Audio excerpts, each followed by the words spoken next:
There's something that feels entirely American about all this. I go all back roads, little country towns. Something that draws our small town eyes to rolling hills and farm equipment. Those eyes, your attention, is what Ivan Stolzfus and his tractor deserve.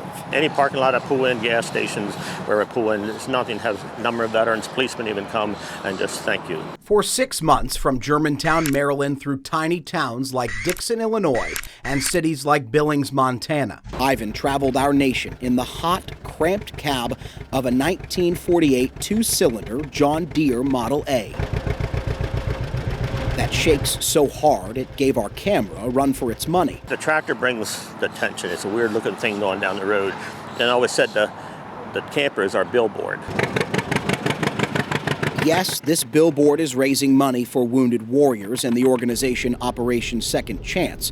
But that's only part of it. They just open up. Right.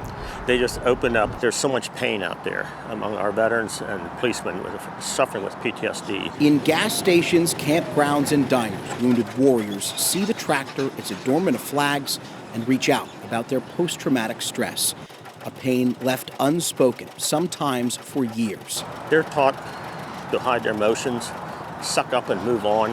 I have a love for people. I'm sensitive, and especially when they're hurting. I just, when I still see somebody hurting, I hurt. And I want to just try to see if I can't make them feel better. It's something in Ivan's eyes, the way he listens and hears your pain, that makes you start talking. Sunday morning, I was in the gas station, he came running after me, and he was crying. He said, I don't know what to do, I'm really struggling. In the cab of his trailer, mementos that map the memories keeping him going. Here's Britt.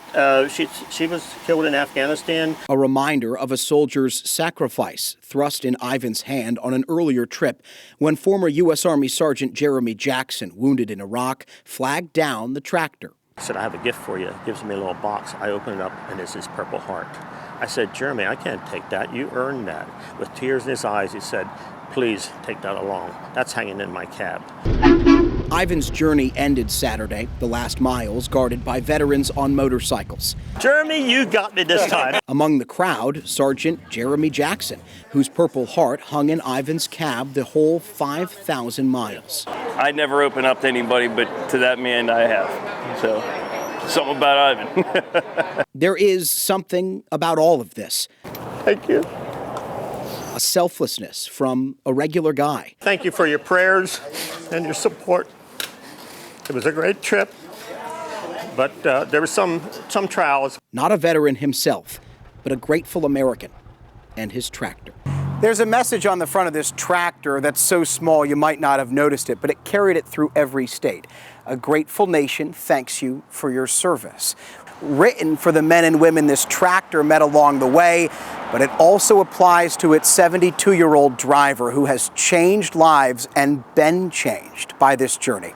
In Sarasota, Florida, I'm Jay O'Brien reporting.